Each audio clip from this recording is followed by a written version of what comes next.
نحمده ونصلي على رسوله الكريم اما بعد فاعوذ بالله من الشيطان الرجيم بسم الله الرحمن الرحيم الهاكم التكاثر حتى زرتم المقابر صدق اللہ العظیم۔ فرمان الہی ہے، تمہیں مال اور دنیا کی کثرت نے ہلاک کر ڈالا، یہاں تک کہ آہستہ آہستہ تم سب اپنی قبروں میں جا کے ملے۔ میرے نبی علیہ السلام نے فرمایا کہ میری امت طول عمل اور لمبی امید اس سے بچ کے رہنا، ورنہ تم تباہ و برباد ہو جاؤ گے۔ اللہ کے نبی نے ایک صحابی سے فرمایا کہ تم نے وہ مکان کیوں بنایا ہے جس میں تم نے رہنا نہیں ہے؟ اتنے بستر کیوں سجائے ہیں جو تم نے رکھنے نہیں ہیں؟ اتنے جوتے کیوں بنائے ہیں جو تم نے پہننے نہیں ہیں؟ اتنی پانی کی مشکیں کیوں بھری ہیں جو تم نے پینے نہیں ہیں؟ میرے بھائیوں، اپنی زندگی اور اپنے گھر پہ ذرا غور کرو، کیا میرے دروازے میں جتنی چیزیں ہیں وہ میرے استعمال میں ہیں؟ کیا میرے گھر میں جتنی جوتیاں ہیں میرے استعمال میں ہیں؟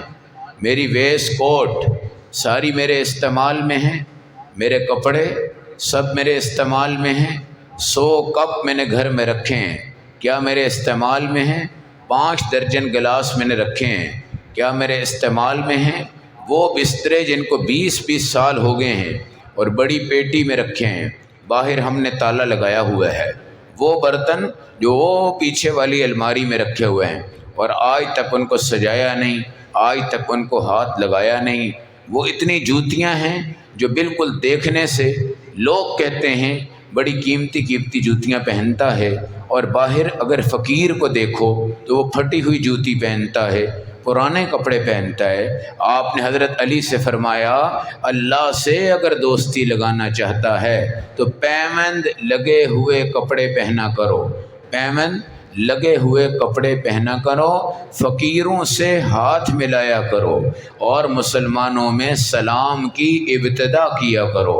دور سے ہم دیکھ رہے ہوتے ہیں کہ یہ بندہ آ رہا ہے، میں ادھر سے جا رہا ہوں، وہ مجھے سلام کرے گا، میری نظریں نظروں سے ملتی ہیں، مگر میں منہ سے السلام علیکم ورحمۃ اللہ نہیں کہتا۔ میرے آقا کی جہاں سب سے بڑی بڑی صفات تھی، وہاں ایک یہ تھی کہ آپ ہر آنے والے کو سلام کی ابتدا کرتے تھے، سلام میں پہل کرتے تھے، سلام کا آغاز کرتے تھے۔ اللہ کے نبی ہر غریب کو سلام کرتے، بیٹھے ہوئے کو سلام کرتے، فقیر کو سلام کرتے۔ افشوا السلام بینکم، آپس میں سلام کی دعوت کو عام کرو۔ کوئی ناراض بیٹھا ہوا ہے نا، پتھر بنا ہوا ہے، لوہا بنا ہوا ہے، دل سخت ہو چکا ہے، اس اللہ کے بندے کو کوئی پوچھے کہ تیری میری ناراضگی سے ہونا کیا ہے؟ اللہ ناراض نہیں ہونا چاہیے، باقی ساری دنیا بھی اگر ناراض ہو جائے تو کوئی قباحت کی بات نہیں ہے۔ حضرت آدم علیہ السلام کے ایک بیٹے کا نام ہے حضرت شیث علیہ السلام۔ آپ نے ان کو بلا کے فرمایا، بیٹا پہلی بات میری یاد رکھنا، دنیا میں کبھی مطمئن ہو کے نہ رہنا۔ میں بھی جنت میں بڑے اطمینان سے رہ رہا تھا، اور میری بیوی حضرت حوا وہ بھی بڑے اطمینان سے رہ رہی تھی۔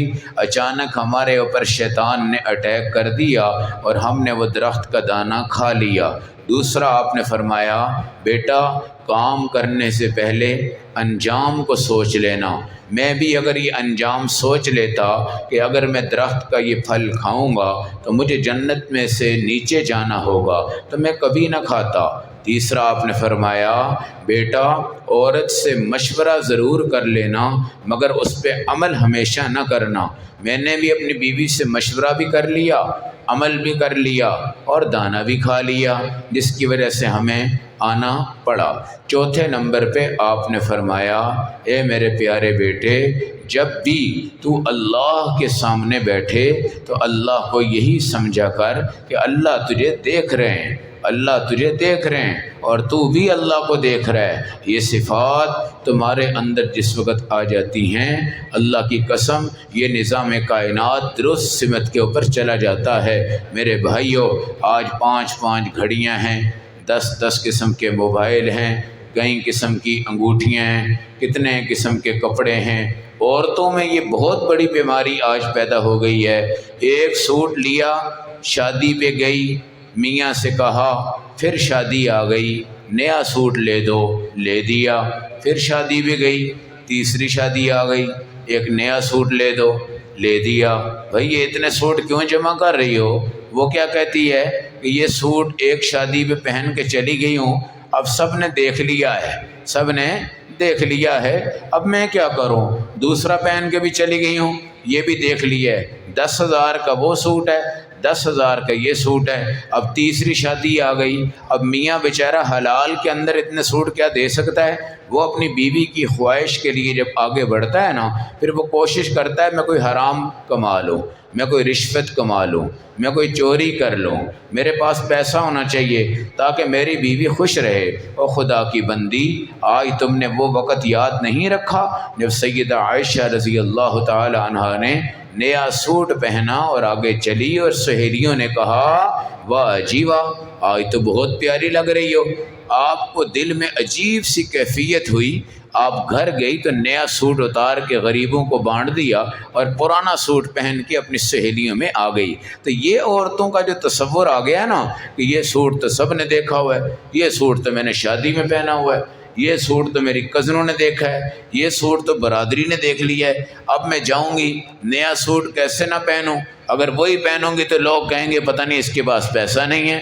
خدا کے بندو، تم 15 ہزار روپے کے سوٹ لے رہے ہو، 20 ہزار روپے کے سوٹ لے رہے ہو، اور کمال کی بات یہ ہے کہ پردہ اور حیا بالکل نہیں ہے، پردہ حیا بالکل نہیں ہے۔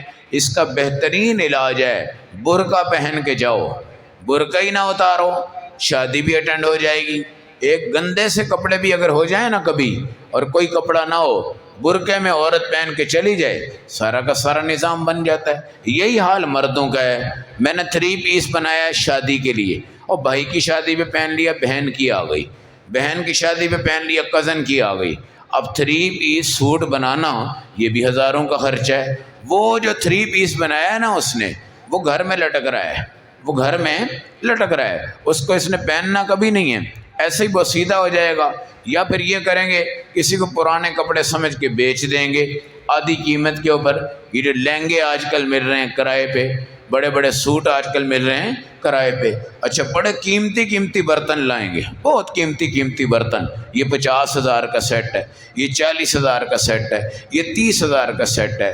جتنی دنیا کی قیمت ہوگی اتنے ہم نبی سے دور ہوں گے، جتنی دنیا ہلکی ہوگی اتنے ہم نبی کے قریب ہوں گے۔ میرے نبی نے مٹی کے پیالے میں پانی پیا، میرے نبی علیہ السلام نے مٹی کے برتنوں کو زیادہ سے زیادہ استعمال کیا۔ آج اطباء اور حکماء یہ کہتے ہیں کہ یہ جو سلور ہے اور یہ جو سٹیل ہے، اس میں جب ہم بناتے ہیں نا، خاص طور پہ یہ جو پائے کھانے والے شوقین ہیں نا ہمارے پنجاب میں، یہ رات کو رکھتے ہیں سلور کے دیچکے میں، سلور سٹیل مکس کے دیچکے میں، پوری رات پائے پکتے رہتے ہیں اور ساتھ ساتھ سٹیل بھی بیچ میں مکس ہوتا رہتا ہے۔ کیا ہوتا رہتا ہے؟ سٹیل بھی بیچ میں مکس ہوتا رہتا ہے۔ اب جناب صبح وہ پائے کھا رہے ہوتے ہیں اور ڈکار مار رہے ہوتے ہیں اور لسیاں پی رہے ہوتے ہیں اور پتہ نہیں کیا کچھ کر رہے ہوتے ہیں۔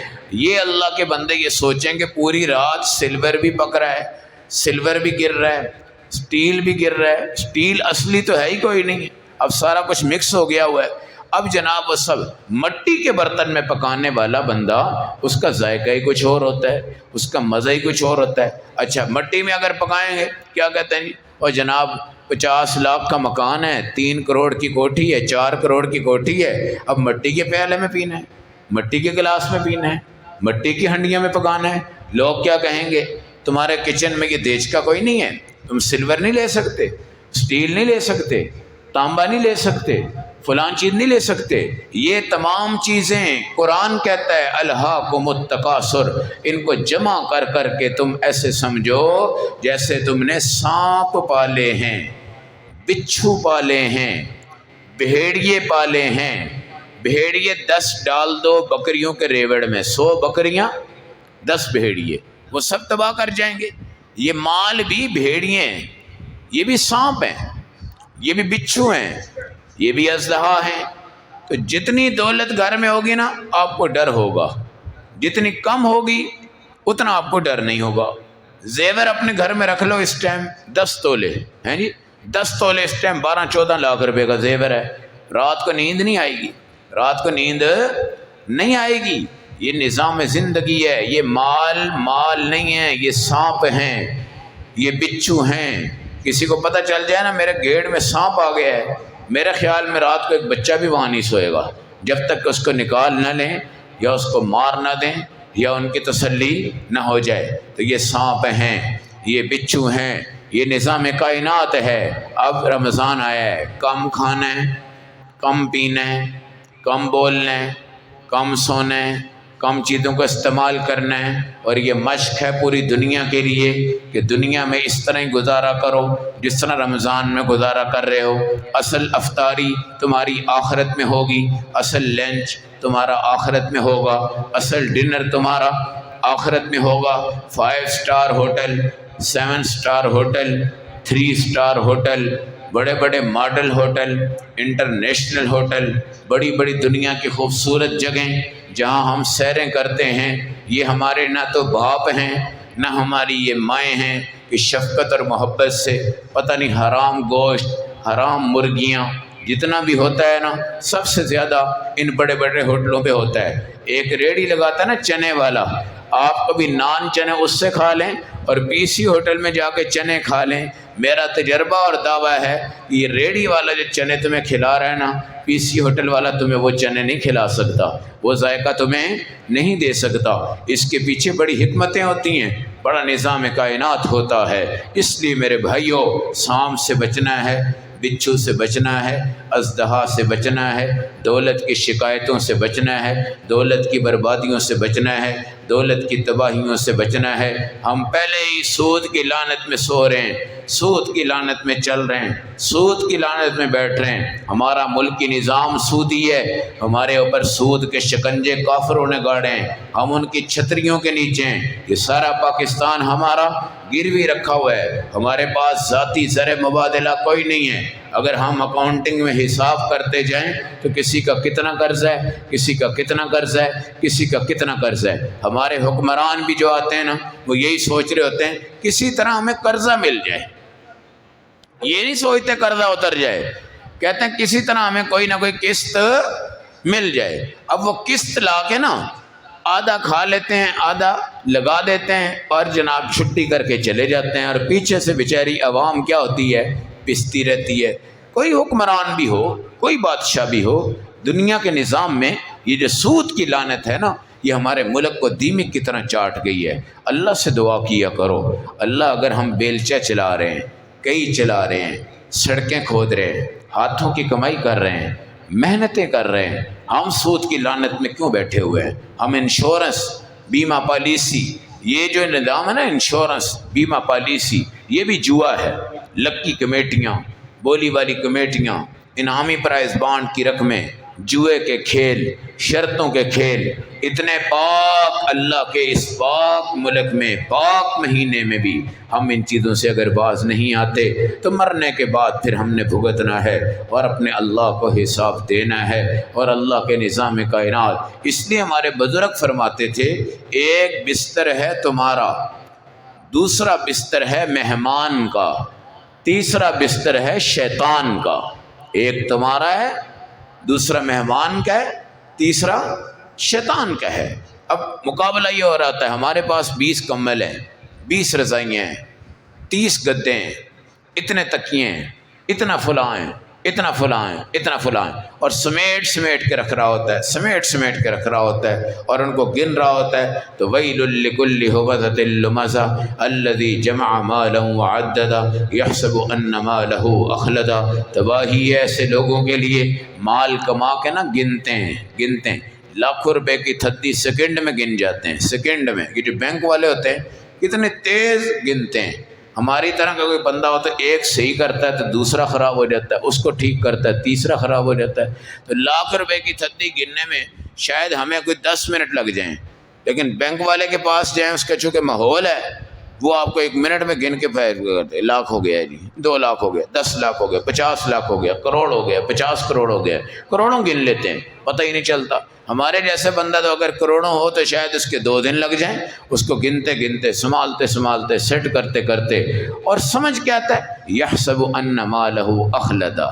اچھا، مال کو دیکھتا ہے تو سمجھتا ہے کہ یہ ہمیشہ رہے گا، ہمیشہ رہے گا۔ یہ جب کہتا ہے نا ہمیشہ رہے گا، تو پھر یہ پاگل آدمی ہے، یہ جاہل آدمی ہے، اس کی کوئی حیثیت نہیں ہے۔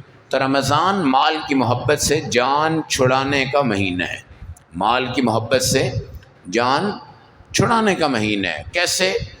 آپ غریبوں کی طرف جاؤ، آپ فقیروں کی طرف جاؤ، آپ مسکین کی طرف جاؤ، آپ بیوہ کی طرف جاؤ، آپ مدرسوں کی طرف جاؤ، آپ ایمان والوں کی طرف جاؤ اور اپنی دولت ان کو بانٹو۔ آپ واپس گھر میں نہیں آؤ گے اس سے پہلے اللہ تمہیں اس کا بدلہ عطا فرمائے گا، یہ گارنٹی اللہ کی ہے۔ یہ کیا ہے؟ من ذا الذی یقرض اللہ قرضا حسنا فیضاعفہ لہ اضعافا کثیرہ۔ کون ہے جو خدا کو قرضہ دے، اللہ اس کو دگنا چگنا واپس کر دے؟ یہ گارنٹی اللہ دے رہے ہیں۔ جو گارنٹی اللہ دیتے ہیں نا، اس پر کوئی یقین نہیں رکھتا، اور جو گارنٹی پیچھے سے یہودی دیتا ہے اس کے اوپر ساری دنیا یقین رکھتی ہے۔ آج ہمارے پر یہ تلوار چل رہی ہے، لاؤ قسط دو، ہماری قسط، اور جناب پیسہ کوئی نہیں ہے، چلو 5 روپے چینی مہنگی کر دو، دوسری قسط لاؤ، پیسہ کوئی نہیں ہے، 50 روپے گھی مہنگا کر دو، تیسری قسط لاؤ، جناب پیسے ختم ہو گئے ہیں، 20 روپے آٹا مہنگا کر دو، چوتھی قسط لاؤ، جناب پیسے ختم ہو گئے ہیں، کپڑا اتنا مہنگا کر دو، جوتا اتنا مہنگا کر دو، سیمنٹ اتنا مہنگا، لوہا اتنا مہنگا، بجری اتنی مہنگی۔ یہ قرض سود والے ہمیں بلیک میل کر رہے ہیں، لاؤ بھائی لاؤ، لاؤ بھائی لاؤ، لاؤ بھائی لاؤ، ورنہ یہ ہو جائے گا، وہ ہو جائے گا، فلاں ہو جائے گا۔ ہم کہتے ہیں نا یہ وزیر اعظم کام کر رہا ہے، یہ ساری دنیا کے اوپر اللہ کی طرف سے عذاب آ رہا ہے، عذاب آ رہا ہے، اور یہ اللہ کی طرف سے معاشی جنگ ہے، اللہ کی طرف سے معاشی جنگ ہے، اور جنگ کے اعتبار سے اللہ معاشی طور پر پاکستان کے ساتھ نہیں ہے اس وقت، اللہ اس لیے کہ ہم پاکستان میں سودی نظام کو لے کے چل رہے، اور قرآن کہتا ہے فَأْذَنُوا بِحَرْبٍ مِّنَ اللَّهِ وَرَسُولِهِ، کہ تمہارا اللہ تم سے اعلان جنگ کر رہا ہے۔ ہم امریکہ کی جنگ کے پیچھے بھاگ رہے ہیں، اس کی جنگ کے پیچھے بھاگ رہے ہیں، نہیں، یہ اللہ کی جنگ ہو رہی ہے۔ جب اللہ کی جنگ ہو رہی ہے تو مجھے بتاؤ کہ پاکستان کیسے ترقی کرے گا؟ جب اللہ کی جنگ ختم ہوگی پھر اللہ اس کو امن کا دارالامن بنائے گا انشاءاللہ، پھر یہ پاکستان ہوگا، اور ساری دنیا جہاں بھی سود ہے نا وہاں پہ اللہ کی جنگ ہے، اللہ کی جنگ ہے، اور جب اللہ کی جنگ ہوتی ہے تو ہم پھر ذلیل ہوں گے، کبھی ہم عزت نہیں پا سکتے۔ اس لیے ہم اللہ سے معافی مانگیں، توبہ کریں، اللہ سود سے ہمیں بچا لے، کثرت امید سے اللہ ہمیں بچا لے، مال دولت کی محبت سے اللہ ہمیں بچا لے، اور رمضان میں ایسی مشق کریں، ایسی محبت کریں، ہم دولت سے مال سے دور ہو جائیں اور اللہ کے قریب ہو جائیں، ایمان کے قریب ہو جائیں۔ جتنی دولت آئے گی نا بازار آباد ہوں گے، جتنی دولت کم ہوگی مسجدیں آباد ہوں گی، کیا ہوا؟ مسجدیں آباد ہوں گی۔ اللہ ہم سب کو عمل کی، سمجھ کی، فہم کی توفیق عطا فرمائے۔